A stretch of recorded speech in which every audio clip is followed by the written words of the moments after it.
यहाँ पर हमारे आदि पुरुष शंकराचार्य पिछले श्लोक के अंत में यानी इस 21वें श्लोक के प्रारंभ की संगति लगाते हैं।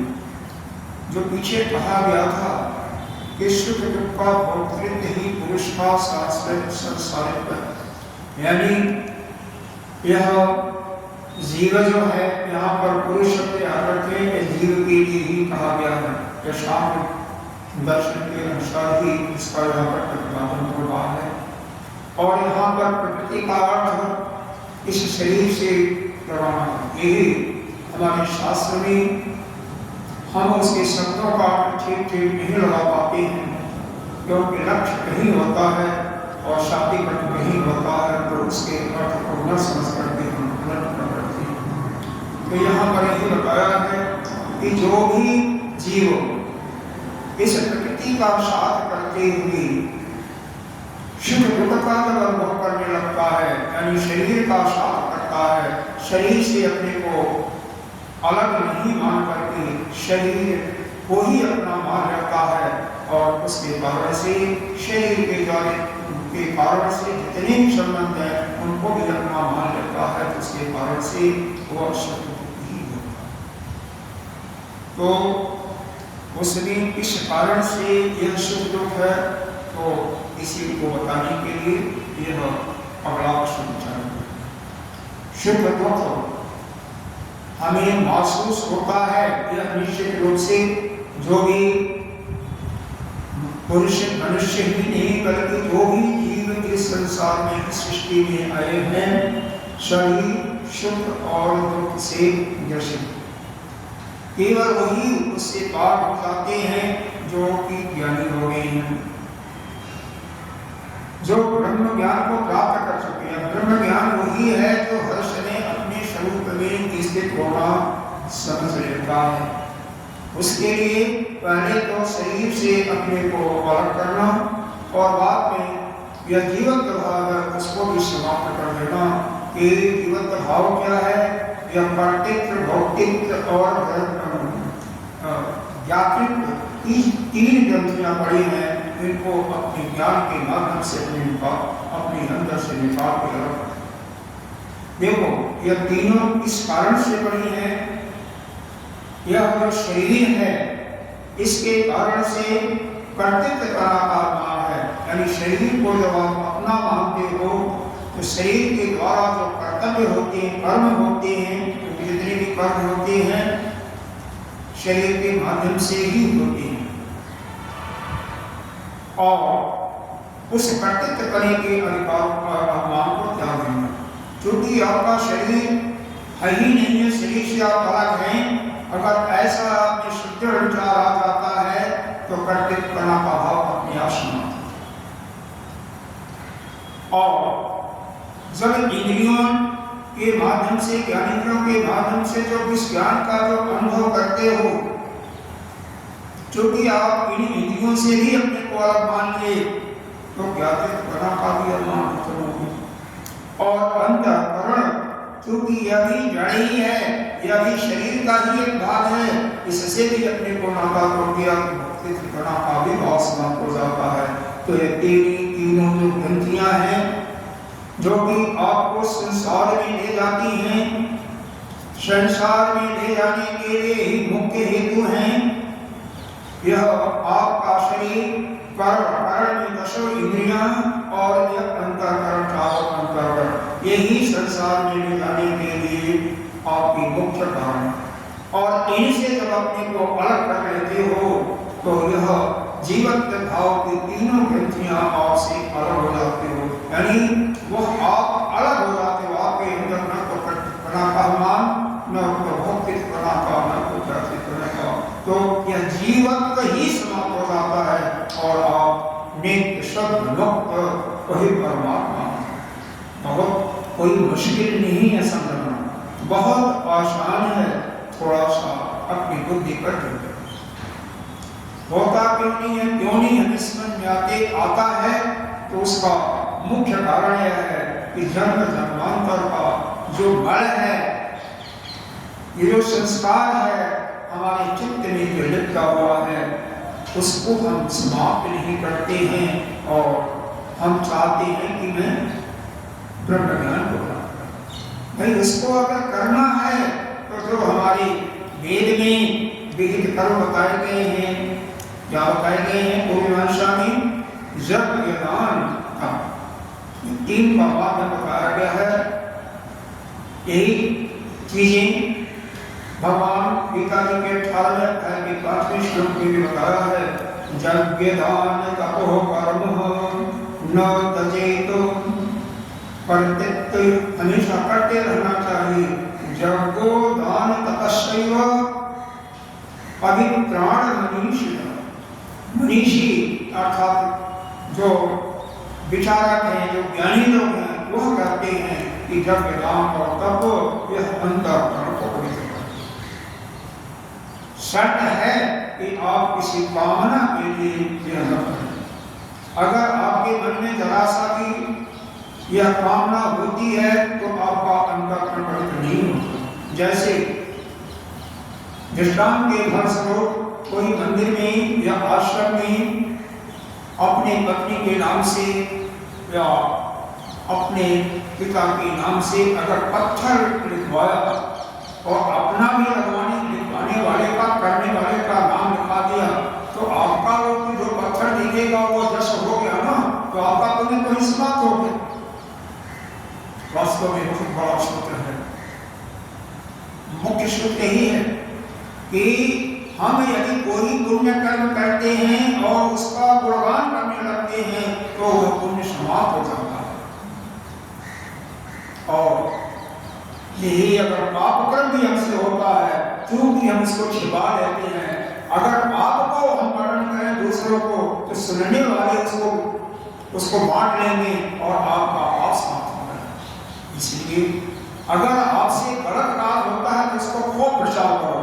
और लेकिन होता क्या है, हमें डर लगता है समाज से कि समाज वाले लोग क्या करेंगे। अरे समाज होता कौन है आपको करने वाले, लेकिन हम उससे अपनी कुछ बातें, जो भी अच्छे काम होते हैं उनकी अपने मुख से तो कर, दूसरे करें तो करते हैं, खुद स्वयं उसका वर्णन किसी से भी भूल करके नहीं करना। और समाज से भी क्या लगता है, जैसे किसी को आपने मारी दिया है, उसकी हत्या ही हो गई आपसे कहीं भूल से ही, तो कोर्ट में पहुंचेगा तो आपको उसका दंड मिलेगा। तो कई कारण होते हैं कि यह मनुष्य अपनी दुर्गुणों को छिपाता है और अच्छे कामों को प्रसार करता है, लेकिन अच्छे कामों का प्रसार करने से उसका जो जश बढ़ता है, ऐश्वर्य बढ़ता है, जश बढ़ता है, उस जश बढ़ने के कारण जो पुण्य होता है वो समाप्त होता है। लेकिन अपने दुर्गुणों को प्रकाश में, चाहे डर के समाज से या राजधर्म के डर से नहीं करता, इसलिए वो ऐसे के ऐसे बढ़े। तो यहाँ पर भगवान अर्जुन को सुनाते हैं इसी विषय पर, पुरुषः प्रकृतिस्थो ही भुंक्ते प्रकृति ज्ञान गुणान्। यह जो पुरुष है यानी जीव जो है, बहुत साफ साथी के शब्द का सुनो, प्रकृति स्थितो, प्रकृति अर्थात शरीर में स्थित हुआ। तात्पर्य है कि शरीर से चिपका हुआ, शरीर को अपना मानता हुआ, क्या करता ही घूमते भोग करता है प्रकृति ज्ञान गुण। प्रकृति के अंदर जो गुण हैं उनको वह भोग करता है। प्रकृति से क्या मिलता है, यानी शरीर से क्या मिलता है? शरीर कोई अच्छा कर्म किया उससे आपको सुख मिला, या बुरा कर्म किया उससे दुख मिला, यही तो होता है। और सुख को अपना मानोगे तो दुख भी आपको होगा। ऐसा नहीं होगा एक को तो अपना मान लो और एक को न मान लो, ऐसा संभव नहीं होगा। मानना तो दोनों को, नहीं तो किसी को मत मानना। लेकिन ऐसा हमारा जन्म जन्मांतर से स्वभाव बना हुआ है। कोई भी अगर हमारे नियत यानी नजदीकी कोई भी परिवार के सदस्य या मित्र का अगर अच्छा खबर देता है तो हमारा मन हर्षित हो जाता है। वहीं पर हम गलती कर बैठते हैं। गलती यह कर बैठते हैं जब एक बार हम हर्षित होते हैं, यह निश्चित है कि उसका दूसरा बालू भी साथ में आएगा कि अगर वहाँ पर उनको कोई दुख होगा, कोई विपत्ति आएगी तो हम दुखी होंगे। इसीलिए यहाँ पर संसार से यानी शरीर, यहाँ पर प्रकृति का मतलब शरीर से अपने को अलग करना। प्रकृति के या गुणों की बात की गई। प्रकृति जान गुणवान, मतलब प्रकृति के 3 गुण होते हैं। कौन कौन? कल शायद बताया था, अवश्य बताया होगा। सत्व रज तम। तम गुण ये जड़त्व को प्रतिपादित करता है, यानी यही हमारे अंदर आलस्य, निद्रा और प्रमाद में लाता है। यानी जड़ता को अगर हम तीनों अवस्थाओं के रूप में विचार करते हैं तो जागृत अवस्था यह सत्व गुण का देवता है। स्वप्न अवस्था यह आपका रजोगुण का देवता है और सुषुप्ति अवस्था आपका तमोगुण का है। थोड़ा सा उस सत्यों के अनुसार विरोध भी है। तो विरोध सत्व और रजों को लेकर के मानते हैं। वह कहते हैं नहीं, जागृत अवस्था में यह जो जीव है कर्म करता रहता है, यानी रजोगुणी होता है, इसलिए जागृत अवस्था रजोगुण का प्रतिनिधित्व करता है। देखो अलग अलग विचार है। अब जैसे इसी विषय पर हमारा कुछ विचार, आपका कुछ विचार, दूसरे का कुछ विचार हो सकता है। यह तो अपने के विचार है, हम किसी के विचारों का खंडन नहीं कर रहे हैं, बस यह सिर्फ यह बता रहे हैं कि दूसरे इस चीज को मानते हैं। यानी इस संसार में, इस जगत में 2 प्रकार के विचारधाराएं हैं, जागृत और स्वप्न अवस्था में। सुषुप्ति अवस्था में तो कोई अलग विचार नहीं, एक ही विचार है, सभी उसको तमोगुणी मानते हैं उस समय, क्योंकि हमारा शरीर भी, मन भी, सारी इंद्रियां विश्राम करते हैं, इसलिए उसको तमोगुण का ही स्वरूप देते हैं। लेकिन स्वप्न अवस्था को कुछ लोग सत्वगुणी मानते हैं और मेन विचारों जो है उसको सत्वगुणी मानते हैं। बस नहीं होता, सत्व और रजो का अंतर है, कोई बात नहीं। तो यहाँ पर होता क्या है कि जब हम तमोगुण में होते हैं तो या तो निद्रा में होते हैं, यानी एक प्रकार से जड़ता को स्वीकार करना। शरीर भी इस पंच महाभूतों के तमोगुण से बना है, इसीलिए जड़ के रूप में दिखाई दे, ऐसा ही तो। और दूसरा रजोगुण है। रजोगुण हमें क्रियाशील बनाता है। जब किसी व्यक्ति के अंदर रजो तीनों गुण हमेशा हर एक जीव में रहते हैं, शब्द रज कर्म तीनों रहते हैं, लेकिन कभी कोई गुण जब दोनों को दबा करके ऊपर चला जाता है तो उसी का प्रभाव दिखाई देता है। जैसे शाम को भोजन किया, तमोगुण की अधिकता हुई और उसी समय आपको निद्रा बनाने का आह्वान है। जिस समय आप जगते हो ब्रह्म मुहूर्त में, सत्वगुण का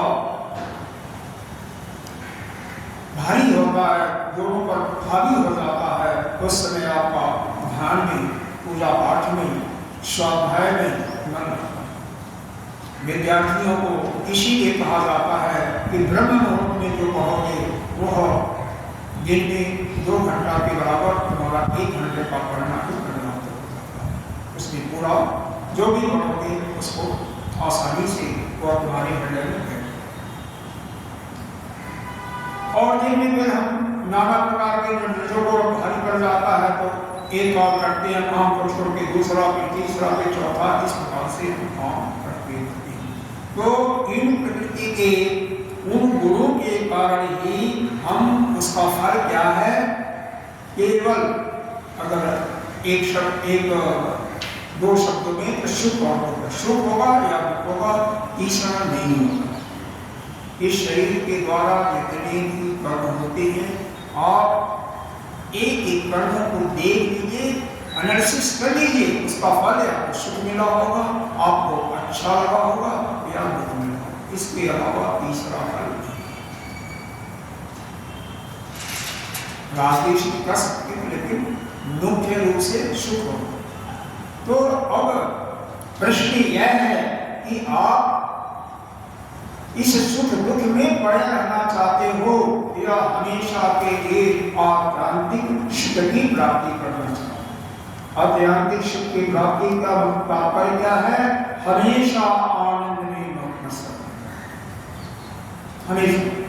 और जो भी अपने स्वरूप में स्थित हो जाता है वह अपने ही स्वरूप में हो जाता है, हमेशा आनंद नहीं होता है, क्योंकि उसका शरीर से कोई संबंध नहीं है। तो शरीर के जितने भी संबंध उससे भी वो अलग हो जाता है। यह जीवात्मा से भी कोई संबंध नहीं होता, जीवत्व भाव ही समाप्त कर देता है, तो वह तो अपने आत्मा स्वरूप में रगड़ करता है और आनंद में ही। तो अगर आपको आनंद में हमेशा रहना है, जीवन मुक्ति चाहते हो, जीवन से मुक्त होना चाहते हो, तो सीधा है कि अपने को शरीर से अलग। शरीर हमारा नहीं है, शरीर हमारे सिर्फ कुछ समय के लिए जैसे किराए का मकान है वैसे ही मिला हुआ, बस इतना ही समय। इसका हमारा जो रिश्ता है संबंध में कुछ समय के लिए, बाकी इसमें जो कुछ है उससे कोई हमारा लेना देना नहीं। हाँ, इतना जरूर है, इसमें कोई भी कष्ट होता है तो उसकी जो भी आपके पास सामर्थ्य दवा इत्यादि कर सकते हैं।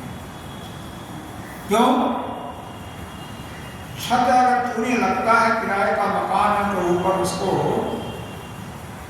ठीक कराते हो, नहीं कराओगे तो आप आराम के नीचे सो नहीं पाओगे। तो उसी प्रकार से यह शरीर भी अगर ठीक नहीं रहेगा तो आप भजन पूजा ध्यान भी अच्छी प्रकार से नहीं कर सकते हो।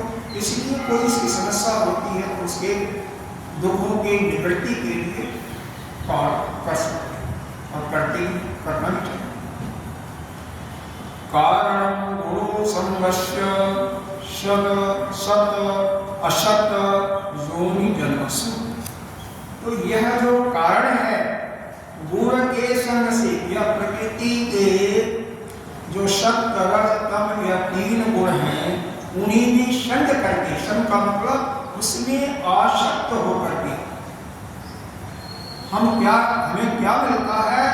सत जोनी यानी अच्छी जोनी, शुभ जोनी, असत जोनी यानी जड़ता रूपी जोनी वो प्राप्त होती।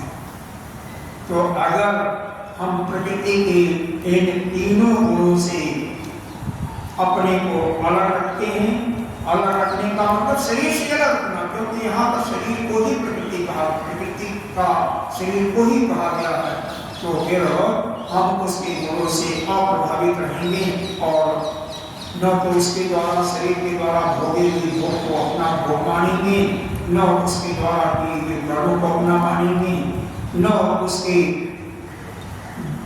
जाने हुए समझे हुए ज्ञान को अपना मानेंगे। तो ऐसी अवस्था में हमारा गुरु से असंग होकर के हम जीवन मुक्ति का आनंद ही उठाएंगे और कुछ नहीं। यहाँ पर भगवान शंकराचार्य ने कुछ लाइनें ऐसी लिखी हैं, देखो उसको मैं पढ़ लेता हूँ, बहुत ही सुंदर है। क्या है? सत्यान अविद्यानां सुख दुख मोहेश गुणेश विद्यमानेश यः संगः आत्मभावः संसारस्य प्रधानम कारणम ब्रह्म। संसार का जो मुख्य कारण है, संसार में जन्म लेने का, वह क्या है? अविद्या ही है। और अविद्या के कारण ही हम सुख भोगते हैं, दुख भोगते हैं, मोह में रहते हैं। और क्या? और मोह, जब हम किसी से हमें मोह हो जाता है ना, तो क्या होगा? जैसा उसका रूप होता वही हम बन जाते हैं, यानी उसे पूरा आसक्त हो जाते हैं और वो आसक्त से उसको अपना मान बैठते हैं। यही अपना किसी को मानना, किसी में आसक्ति कर लेना, वही संसार में जन्म लेने का मुख्य है। आपने पुराणों में पढ़ा होगा, सुना होगा, पुराण की शायद कथाएं होती होगी ना, कभी श्रीमद् भागवत, कभी देवी भागवत, कभी ऋषि पुराण, कभी कुछ होता होगा, वहां पर पढ़ा होगा कि अंत समय में जब जीव का अंतिम समय आता है तो जो मन में उसके विचार आता है, जिस चीज का विचार आएगा उसी जोनी में होता है। इसके छोटा सा आपको दृष्टांत के रूप में समझाते हैं। एक संत थे, अच्छे थे, विद्वान थे, लेकिन जो ज्ञानी हो जाते हैं यह कोई जरूरी नहीं है बिल्कुल किसी चीज में उनकी आसक्ति न हो। कोई भी नहीं आसक्ति जिसकी हो गई उसकी मुक्ति वहां पर बाधित हो जाती है। उन्होंने बताया भी था अपने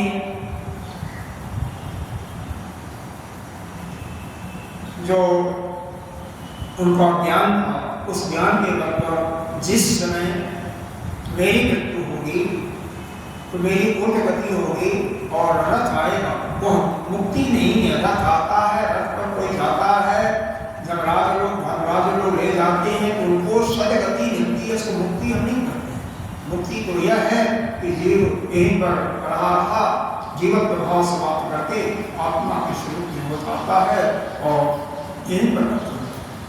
लेकिन उन्होंने ऐसा कहा, लेकिन उनकी आसक्ति वेद में थी। एक फल होता है जो शिव जी को बहुत प्रिय है, शायद आप लोग जानते होंगे। वेद होता है इतना बड़ा, नहीं जानते? अरे फाल्गुन मास में त्रयोदशी तिथि में जब और जिसको महाशिवरात्रि करते हैं, जगह जगह वेद के फल मिलते हैं भगवान शिव को चढ़ाने के लिए। तो उनमें आसक्ति था, उन्होंने अपने जहां पर उनका आसन था ऊपर प्राण रखे, लेकिन स्वास्थ्य के खराब होने के कारण उसको भोग नहीं पाए। अंत समय में मृत्यु हो जाती है, लेकिन उनका मन उसी पेड़ में लगा, तो उसके स्वाद को भोगने के लिए एक कीड़े के रूप में उनका जन्म होता है। और कोई वहां पर बुद्धि भी नहीं बचती, कोई रथ नहीं आता है, कोई कुछ नहीं होता है। उनके शिष्य लोग बहुत चिंता के हो जाते हैं कि महात्मा को बहुत पहुंचे हुए थे, ज्ञानी थे, और उन्होंने ऐसा कहा था, ऐसा क्यों नहीं? उसी समय थोड़े एक दो दिन के अंतराल में एक दूसरे महात्मा आते हैं जो उनके पास प्रायः आते रहते थे, वो भी ज्ञानी थे। तो उनसे उनके शिष्यों ने इस प्रश्न को किया कि महाराज जाने के पहले ऐसा उन्होंने कहा था कि जब मैं जाऊंगा, यानी इस शरीर को छोड़ूंगा, तो ऊपर से एक रथ आएगा और धुंधली बाजें बजेंगे और मैं सुखपूर्वक जाऊंगा जन्मवापनी में। उन्होंने कहा अच्छा ठीक है, बताओ जहां पर उनका प्राण छूटा था अंत समय में वो कहां पर था, कहां पर निशान था? वो लेकर के डॉक्टरों गए, दिखाए तो देखा ऊपर वह बेग टंगा हुआ और वहां पर एक कीड़ा भिनभिना रहा था। उन्होंने कहा ओ वाक्य है। उन्होंने कहा यह जो कीड़ा है ना, इसको मारो, अभी धुंधली बचती है, अभी विमान आएगा, अभी आ जाएंगे। जैसे ही वह कीड़ा बढ़ता है, कीड़ा कोई और नहीं था, वह संदेही कीड़ा के रूप में पैदा हुआ, क्योंकि मृत्यु के समय उस वेग से उनकी आसक्ति गई नहीं थी। इसी प्रकार से जो कुत्ता पालते हैं ना, सावधान रहें। बॉम्बे में तो याद पता नहीं, बॉम्बे में बहुत कुत्ता लोग पालते हैं, निश्चित रूप से कुत्ता पालने वाले हैं, कुत्तों के प्रति आसक्ति होगी तो कुत्ते के रूप में ही जाना पड़ेगा।